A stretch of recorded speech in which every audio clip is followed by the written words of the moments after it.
We have Maurice is going to be our only speaker. He's going to be doing a 10 to 15 minute talk. Then we have table topics. Is there anyone who would like to do table topics? Well, then I'll do them. Okay, fine. We can do that. Rachel will be the general evaluator. Diego will be our speech evaluator, and that's going to be the end of the program. So, we don't have a timer. Yes, you do. Oh, I'm sorry. John is the timer. How did I miss that? I don't know. I jumped right over it. You sure did. So John is going to be the timer. And there is a new thing that we are trying to do in this club, if we can, and that is to give us a little heads up on when we use things like ahs and ums and things like that, because when they click it, when we use it. And that way you have a little bit of a heads up, you start thinking and becoming more aware of when you use it. And then awareness gives you the opportunity to overcome. Because you can't overcome things unless you know they exist. So one thing I would like to ask our grammarian before we move on is, do we have a word of the day? We do. Today's word of the day is umbrage. And it means offense, annoyance, or displeasure. And I will use it in a sentence for you. John took umbrage at my rude behavior. Oh, so would we have umbrage at people's phones going off in the middle of a presentation? Some might think that. Umbrage. Okay, so we'll remember that, hopefully. Would you like to hang it up? Yes, that would if anyone can see it. Oh, look at, we have our napkins.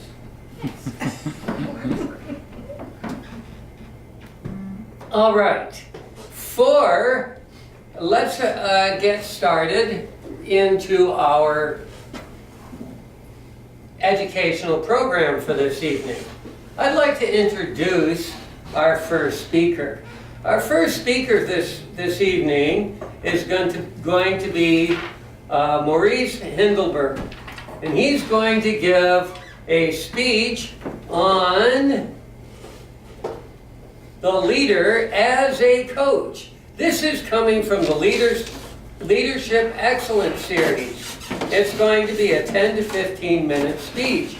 Now, Maurice has been in our club for a couple of years now. He is also diligently working towards getting his Distinguished Toastmasters before the end of the old program. There is a possibility the new program will be starting soon, the pathways, but both Maurice and I are working to get a DTM in the old system so that we can start fresh in the new system. And that's going to be quite interesting. He's speaking on the leader as a coach. Maurice.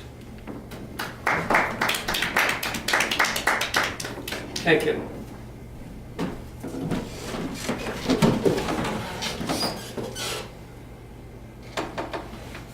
Fellow Toastmasters and fellow Toastmasters. Tonight, as the Toastmaster just stated, I will be presenting the leader as a coach. And also, the slide presentation are going to have several points. I don't think I will go over every point of the presentation, but I'll go over some of the points. A coach is someone who motivates a team to perform specific tasks. The success of a coach is not predicated upon what he or she does exactly, but on how the team performs or how the student performs. Examples of coaches are teachers, a drill sergeant in the military, a coach of a sports team, and also a coach for a Toastmasters Club. I will touch on a few of these examples, including the Toastmasters Club, as far as a coach's role is concerned.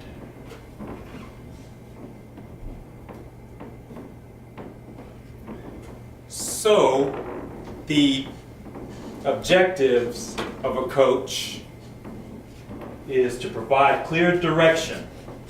So whatever a student is being taught or a team is being taught, the coach should make each step clear on what they are to perform, how to perform it,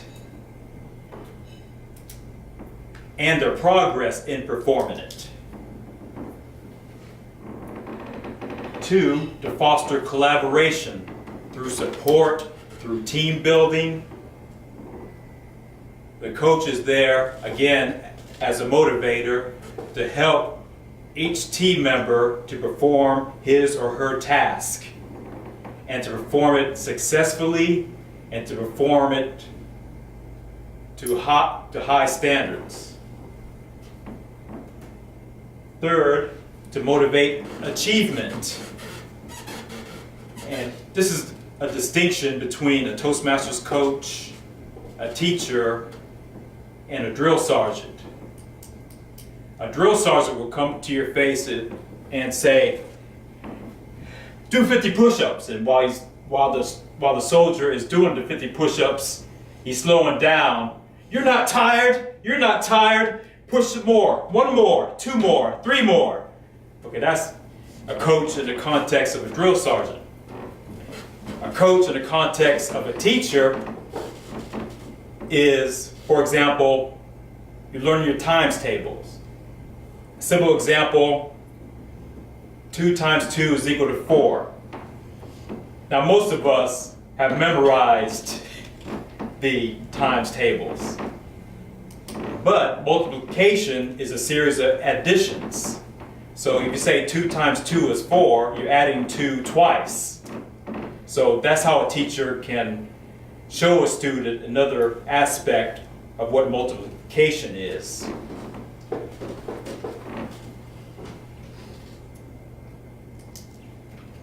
The fundamentals of coaching.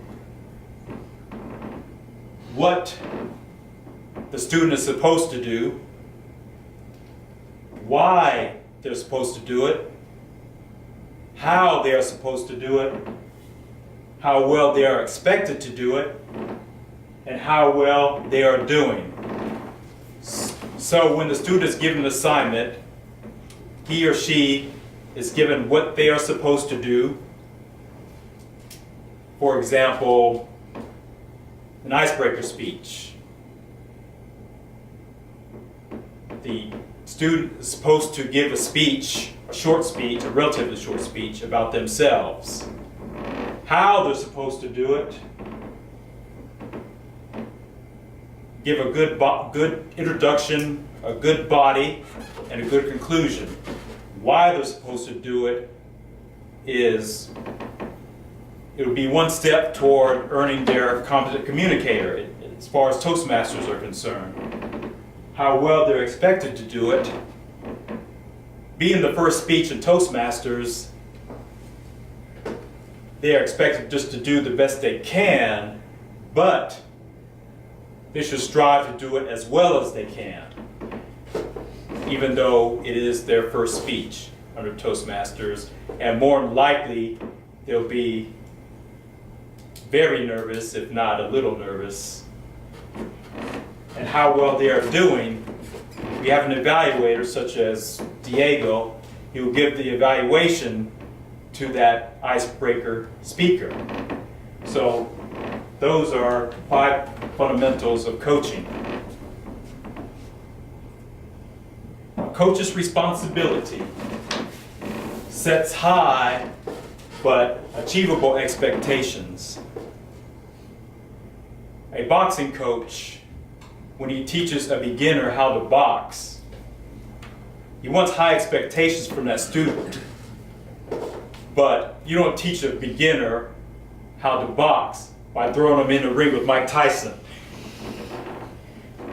There are steps to everything that the coach wants the student to learn, and particularly in Toastmasters. For example, the table topics is a 1 to 2 minute impromptu speech. So it gives the Toastmaster a chance to speak on their feet. They're given the topic the moment before they give their table topics. So they have to think deep in their mind based on their experience or based on what they think the table topic is about. The coach offers support, moral support, and also support in telling him what the student should do in their task, what they may be doing wrong, and encourage them on what they may be doing right. For example, Lawrence, when he gives an evaluation, he gives what is called the sandwich method.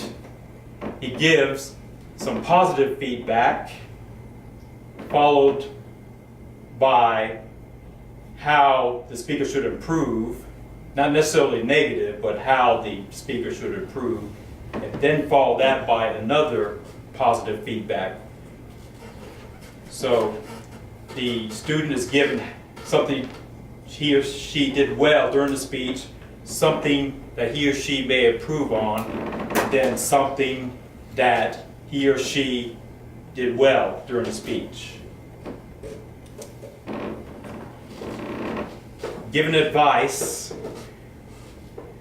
besides telling the speaker what they could have done better, there are a lot of things that the coach can advise the speaker on outside of the student speaking.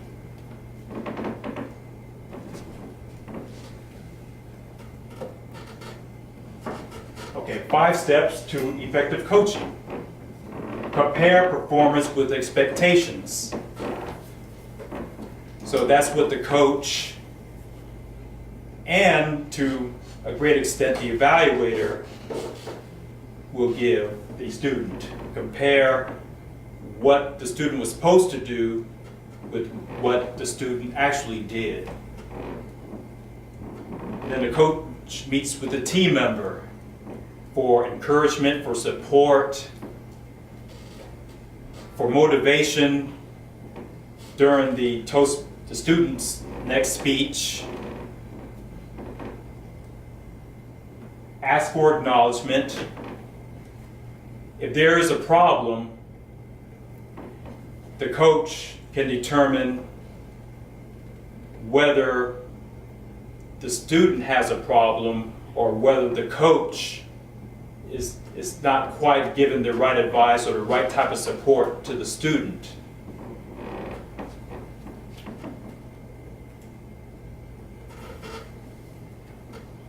For tips for discussion, you should talk with the student and not talk down to the student. So, as we know, the Toastmasters Club is a friendly environment. It's not like basic training, it's not like a sports team where if you mess up, the coach of the team or the drill sergeant will go in your face and start yelling at you, you did this wrong, you need to do this right.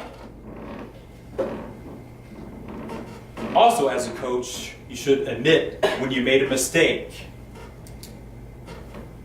Even though a coach is more experienced, typically, than the student, the coach can make mistakes also.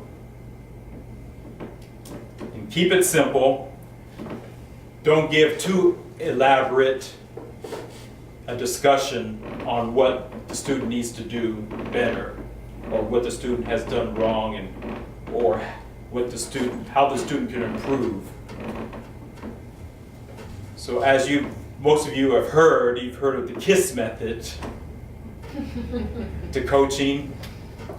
Keep it simple, stupid.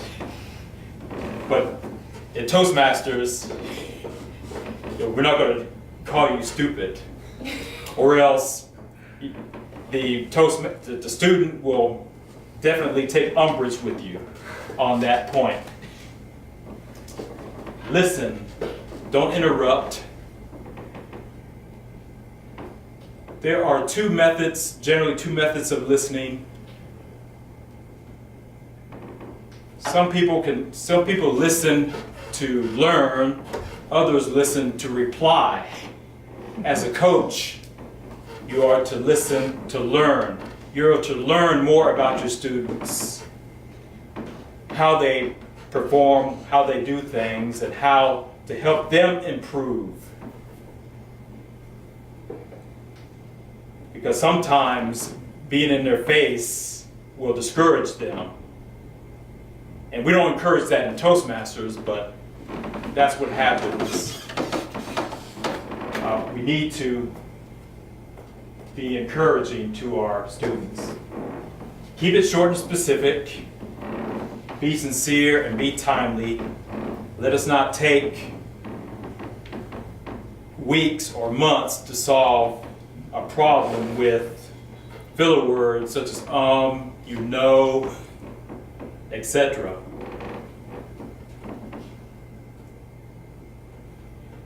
The benefits of coaching is high morale. With the right attitude, the coach will motivate each and every student, including those who are reluctant to come to the podium to speak.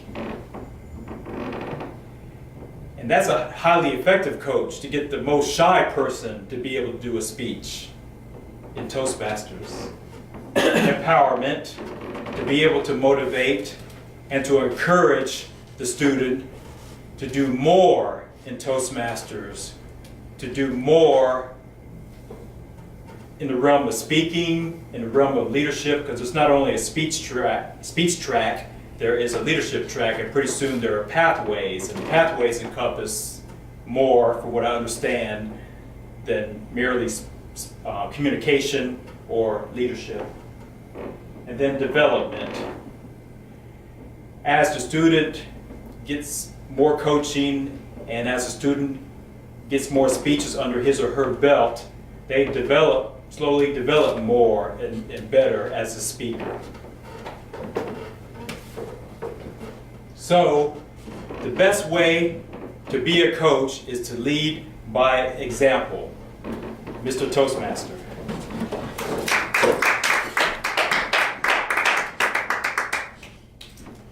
Thank you very much. Did you want to take this?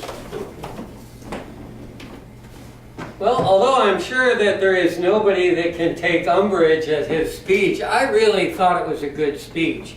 Now, it's my fault I didn't take care of it, but one thing I would like to mention for the club in general, not as an evaluation of this speech, but to the club in general.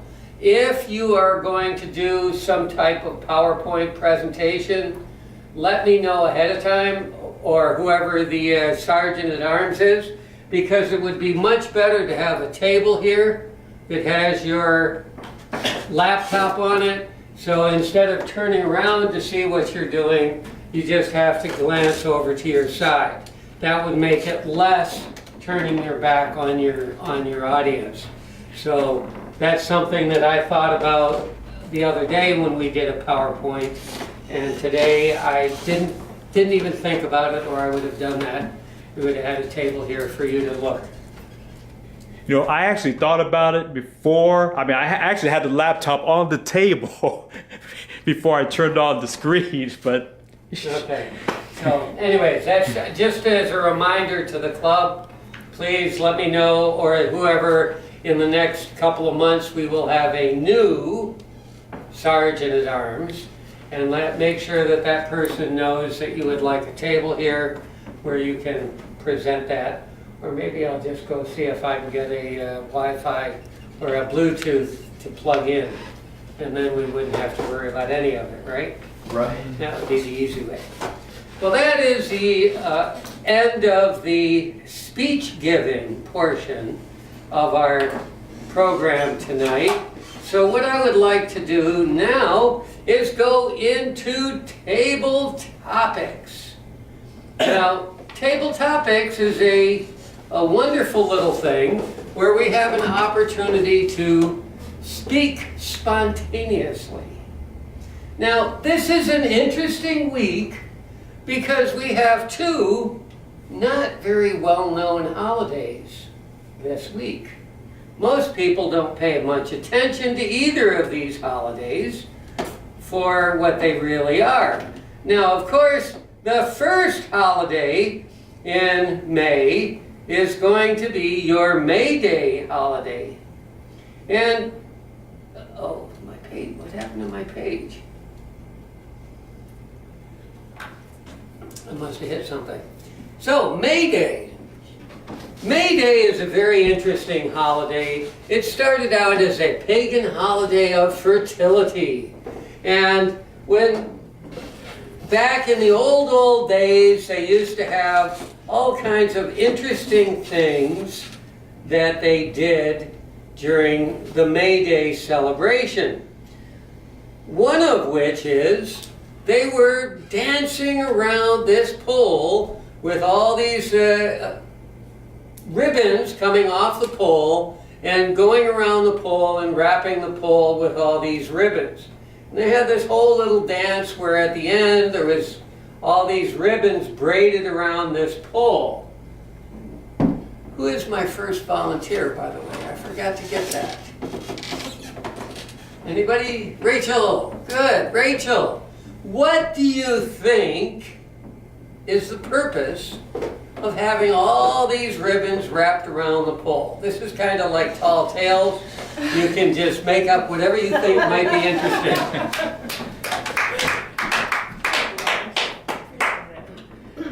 Well, my fellow Toastmasters, I had an interesting question posed to me tonight about what I think the purpose of the May Day ribbon weaving adventure may be all about. And while Lawrence, you offered a tall tale, I think I'll just go ahead and give my perception of what I believe the ribbon weaving is all about. I would wager that with the coming of spring, it's about the weaving together of nature and all of its elements in a way that indicates the connection of all of us, and a period of growth, as well as color and ribbons. And that's all that I've got. Mr. Toastmaster. Another very interesting aspect of May Day was that they encouraged young couples to kind of head off into the woods and thereby create a greater possibility for prosperity in the year to come. It was quite interesting. Now, another holiday, who's next? Who's going to be next? Okay, Maurice. Another holiday is Cinco de Mayo, the 5th of May. And the 5th of May is a holiday celebrating a very, very minor victory in Mexico's war against France. But, well, actually, probably Spanish war against France, when Napoleon was trying to collect taxes and he took over a city of Pueblo, and then the Mexicans came in and took it back. Very bloody battle.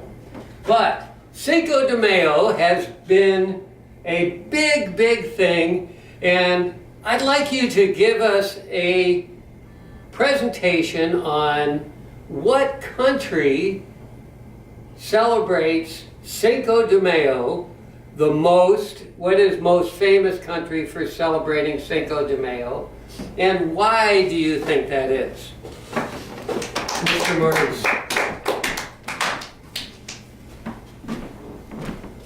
Fellow Toastmasters, besides the information that Lawrence gave on Cinco de Mayo, some of the things that I've heard, whether it's true or not, and I think most of what I'm about to say is true, Cinco de Mayo is not Mexican Independence Day. It comes later in the year. I forgot exactly what part of the year. But some people misconstrue that as Mexican Independence Day. Another thing that I heard was that, and I could be wrong, that Mexico doesn't celebrate it as much as I guess that's the United States. That's what I heard. So, besides what Lawrence gave about Cinco de Mayo, the war being fought in Mexico, winning, that is really all that I know about Cinco de Mayo until I look up on the internet or read a book or look up an encyclopedia. Well, I haven't looked at an encyclopedia in years, but Mr. Topic Master. Yes, exactly right. As a matter of fact, Cinco de Mayo is only celebrated in the village of Pueblo. There's no place else in Mexico that celebrates it. But it's a huge celebration in the United States. The United States celebrates it more than anyone else because the United States, we're always looking for a reason to party. But there's actually more to it than that. And I maybe give a speech on that one day. One of the interesting things is, in some places, they have on Cinco de Mayo, there is a city in Arizona that has a very interesting way to celebrate Cinco de Mayo. In Arizona, they have Chihuahua races. I want to have our next speaker, who's that going to be, Diego? Yes. All right, Diego. As an environmentalist, I'm going to let you be on the negative side here. Why do you think we should not have Chihuahua races in Mobile on Cinco de Mayo? Diego! Thanks, Lawrence. Wow. Being asked to explain why we shouldn't do Chihuahua races here in Mobile. As someone who's very concerned about animal rights, I can think of probably many reasons why we shouldn't have these kinds of things happen in Mobile. For one, I don't know what type of climate you guys think Mobile, Alabama is, but I would say it's pretty hot. And on a Saturday morning in the heat, the last thing I want is having Chihuahuas out in the heat and being expected to run, I don't know how many miles or meters that these Arizona people asked Chihuahuas to do. I think it's completely unnecessary in my view. So that's one particular reason why I would say we don't need Chihuahua races to happen in the United States, period. Because to my knowledge, Chihuahuas weren't bred to be award-winning racers like Dobermans were. And let's not get into Doberman races either while we're at it. But so I don't think since Chihuahuas weren't bred to be racers, I don't think they should be treated as racers and be asked to run in the Mobile humid weather here, especially on the Cinco de Mayo weekend. Mr. Tabletop Master. All right, who's going to be next? I think we have time for another one, right? Okay. You're going to be next. Okay. as racing dogs. They were actually bred as food. They were bred as a food, and actually only the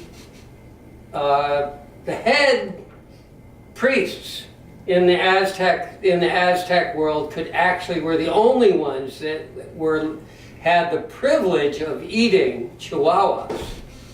Now, my question for your speech topic is going to be, do you think that it's better to have chihuahua races than to have chihuahua barbecues?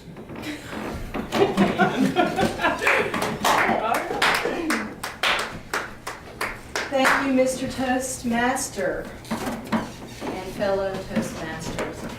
I've been asked whether I think it's better to have Chihuahua races in Mobile, Alabama, in the humidity, or to have Chihuahua barbecue in Aztec culture.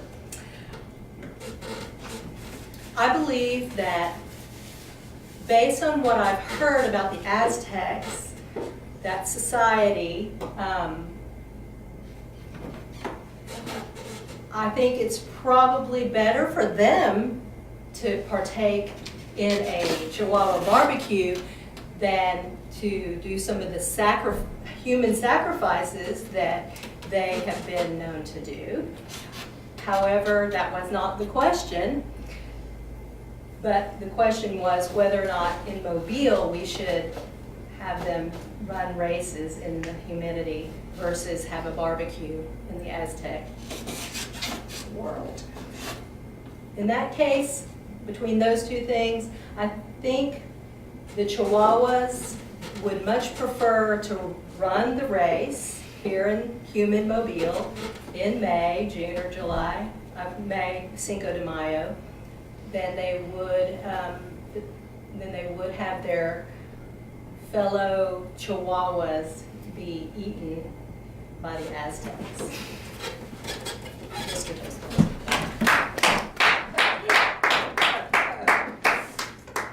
All right, one last one. I think our time frame is good for one last speech. Just let me check my time frame here. Yeah, we got plenty of time. Okay, now let's go back to May Day. May Day is no longer a fertility festival. It is celebrated as the World Workers' Day. What is your opinion on the World Workers' Day, and what do you think is the best way to celebrate World Workers' Day? John, would you like to talk about that? Yes, thank you. Thank you, Mr. Toastmaster.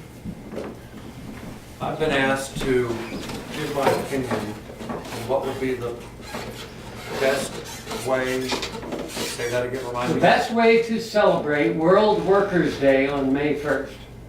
World Workers' Day on May 1st. My opinion is that we should have chips and salsa and margaritas at a discounted price, rather than, well, maybe even a side of barbecue chihuahua for those who are interested. Followed up by chihuahua races. Small races, short races, so as to take into consideration the health of the chihuahuas so that they don't take umbrage with the heat and collapse. So that is my opinion on how we should spend and celebrate May 1st.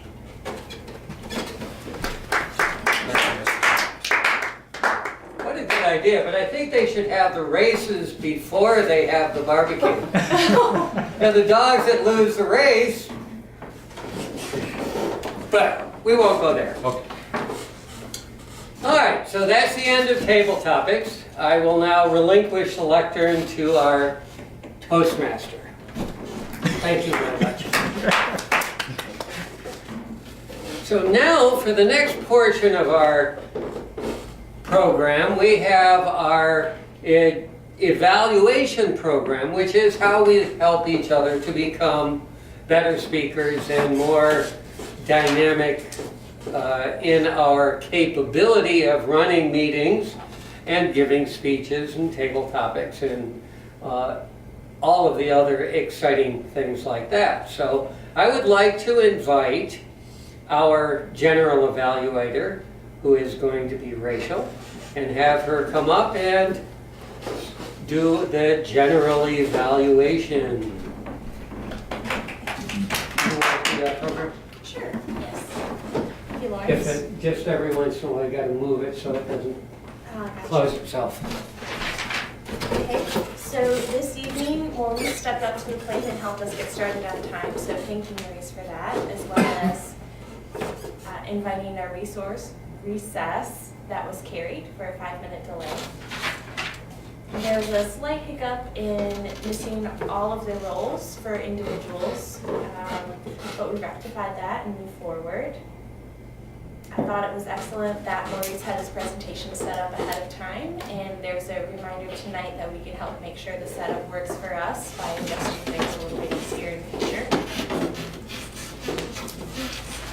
Lawrence did a fantastic job of stretching our imaginations tonight in table topics and gave us a thorough introduction for each question, which was fantastic. And with that, I'd like to turn the lectern over to Diego for our first speech evaluation. Diego? Thank you, Rachel. Fellow Toastmasters and fellow Toastmasters, I had the great pleasure of evaluating Maurice's next speech called The Leader as a Coach. So I was given some evaluation guide questions that I can review with you all today. So the first question is, how effective was the speaker's introduction in helping the audience understand the purpose of the Leadership Excellence Series and the presentation itself? I thought it was clear that Maurice spoke about what are the main points that he's going to cover in today's presentation. There was a good indication of preparedness in his speech that Maurice gave, in the sense that from time to time he would just have to look at the slides, but he never really had to look at the outline that was put, the paper outline before him, which I appreciated. There's also a question of, did he use vocal variety in his presentation? And he successfully did. I remember vividly in my mind him pretending to be a drill sergeant, yelling at someone, and then being a calm and composed teacher, to contrast that more abrasive image.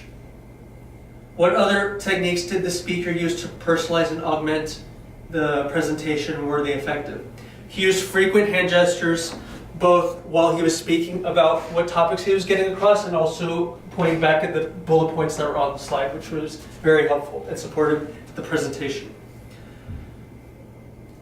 Did the speaker display the visuals smoothly and at appropriate times? Of course, Maurice did that. He would go through the slides point by point, making sure that all the points were being made before he went on to the next slide.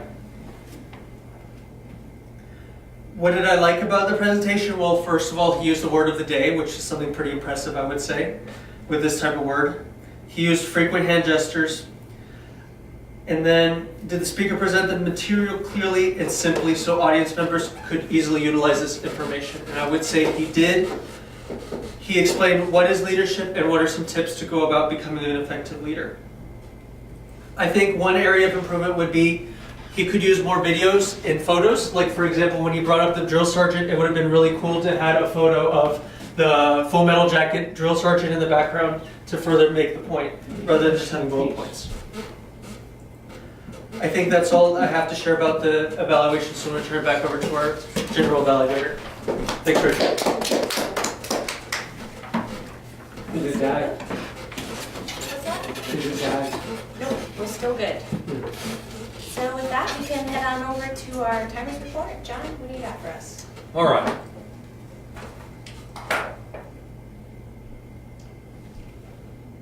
Maurice, opening remarks, 1:48. Lawrence, your opening remarks were 4 minutes and 21 seconds. going into the leader as a coach speech. Maurice, you were 14 minutes and 15 seconds. Moving on to table topics. The May Day for a holiday, Rachel, you were 47 seconds. Maurice, Cinco de Mayo, a minute 35. Diego, you were a minute 24. Susan, you were a minute 30. I don't know what I was. You were just at a minute. Okay, thank you. Lawrence, you're Toastmaster number 2 when you got up to speak to introduce the first topic. It was 3 minutes and 58 seconds. Your second time up was 1 minute and 40 before you announced the second topic. 1:20 before you announced the third. 53 seconds. And then again 45, and then again 38 for your final portion. Rachel, your evaluation was 1 minute and 2 for your first evaluation. And Diego, your speech evaluation was 2 minutes and 40 seconds. And that's where I stopped. That's excellent. Thank you, that's very thorough, we appreciate that, Okay. John. Susan, grammarian report? Yes. As far as the grammarian's report goes, I would like to say how everyone just about used the word of the day, so very good for those who did. Maurice used the word of the day. Lawrence. John did. Diego, you did, didn't you? Maybe No, I not. don't think so. Maybe not. Okay. All right. And in the first speech, Maurice, you don't use like I do, but you use so occasionally, and okay, but overall, great. Table topics. Lawrence, you used the word of the day. Did I say that already? And Rachel, you said one time, not a biggie. Maurice, so. Diego, so. Tonight was so. The word was so to use. The filler word was so. That's basically the report. Okay, thank you, Susan. So I realized after I sat down that I jumped the gun on my general evaluation. I'm so excited to give it, I guess, just to add a few other things I thought of. Perhaps in future it would be helpful for us if we could have printed agendas and perhaps identify who would bring those to each meeting.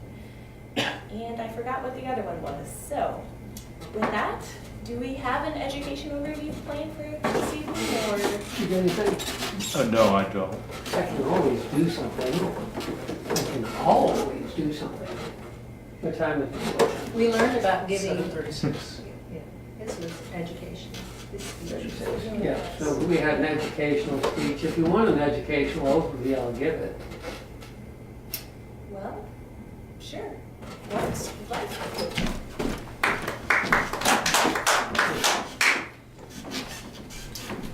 Good evening, Toastmasters. Very shortly, by the looks of it, we are going to have pathways in our club. Now, pathways, there are some things that people are not happy about. There's a lot of things that people are very happy about. But this is the way things always are when there is something new. There's always going to be the, what do they call them, the negative nannies or something. I forget what it is. Nelly. Yeah, negative Nelly. Yep, yep. Debbie Downer. Yeah, that's ones. Anyways, Pathways is coming. Whether we like it or not, whether it's going to work or not, effectively in the beginning, doesn't matter. It's going to be here. But there are a lot of really good things about the system that they've set up. When you get a chance to get into Pathways, which you will within the next couple of weeks, I hope, you will be able to go to what is called the base camp.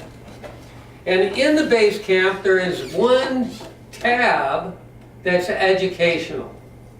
And when you go in there, there's page after page after page of videos. So you want to learn how to give a good interview. Go to the video. I mean, they actually have videos on how to react properly during a job interview. They have videos on how to get into how to pick out the best topics for you to go into for whatever it is that you want to achieve in Toastmasters. They have videos on how to prepare speeches and just about everything that you would need to do in the Pathways program. They have a video that you can look at to do that. Now, as we've talked about before, we also have the book, which we have one for the club, but the book is in that same section. That's the Navigator. The Navigator is a handbook on how to use Pathways. So it's like the Quick Start Guide. You can go in there and quickly look up something and see how to get in and how to do what you need to do. But when you want to really get into it in detail, there's this whole section of videos that are there that are capable of you to being able to get in there and use them to create whatever it is that you want to create about yourself.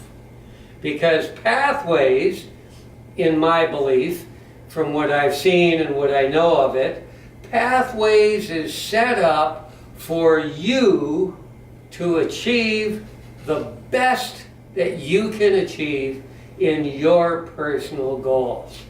So please, make sure to look at those videos and see all the good things that you can do in Pathways. And actually, you should have turned it over to the Toastmaster at that time, so I will turn it over to the Toastmaster at this time. Yay. All right, and that is the end of our educational program, and I would like to relinquish our meeting to our acting president. Thank you, Mr. Toastmaster. Even though we don't have any vice presidents here, are there any volunteers for any roles next week? Now, Diego, did you have a speech? You have a speech coming. Yes, I request a speech for next Monday. Okay. I would request an evaluator. All right. I won't be here, otherwise I would volunteer. Okay. Fair enough. Oh, okay. I'm on the fence. I may or may not be here. Okay. Oh. We'll see. All right. We'll see. We'll see. Going Okay. out to celebrate the Cinco de Mayo, and you're not going to be over it by Monday. Okay, we know.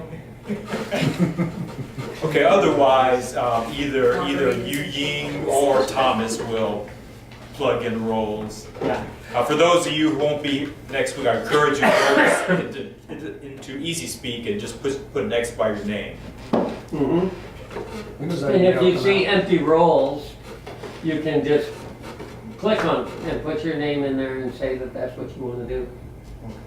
And then Ewing can go in there and change it if she needs to, but otherwise, if somebody's claimed it, Okay. no need for change.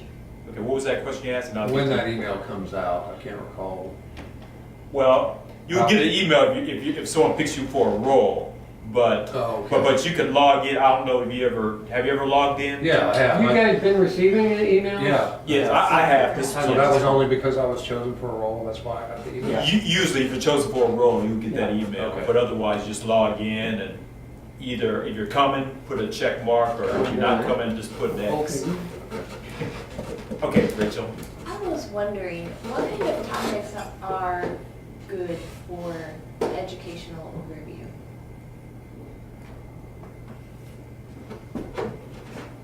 For example, pathways or mentoring, coaching. And what I used to do, I haven't done it in a while, was I would get the Toastmasters magazine and either the editors article or some article in there, I would use that. Okay, so something related to Toastmasters, not necessarily. Right. Or leadership in general. Okay. So if you had a topic that, you know, you wanted, that you had research for something at work that was leadership related, you could do that too. It's not written in stone, it has to be about Toastmasters. Although that is the ideal most of the time, to have it related to how Toastmasters can improve. But it does not have to be, well, if you're a Toastmaster, you can do this at the meetings. But it's like, well, I was at work and I had to study this, so Okay. whatever you feel. Cool. Thank you. Okay, any more comments? If not, it is 7:44, and unless someone takes umbrage to this meeting ending, this meeting is adjourned. Cool beans. Yeah, actually, the reason that Cinco de Mayo is so famous in the United States was a young lady who took over her father's business and wanted to expand